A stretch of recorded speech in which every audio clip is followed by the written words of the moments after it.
तेलंगाना के साबिक वजीर हरीश राव को हैदराबाद के कोकापेट में वाक़ उनकी रिहाइशगाह पर पुलिस ने हाउस अरेस्ट कर लिया था।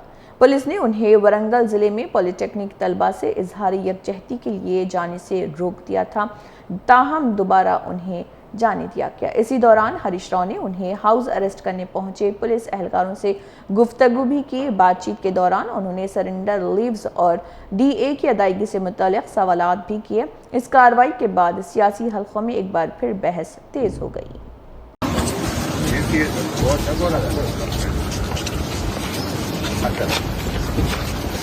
बाबू బాగున్నారా ఏం సంగతి ఇంత మంచిదేనా సరెండర్ లీవ్లు ఎన్ని పెండింగ్ ఉన్నాయి సైబరాబాద్లో 4-5 సరెండర్ లీవ్లు ఎన్ని పెండింగ్ ఉన్నాయి బిడ్డ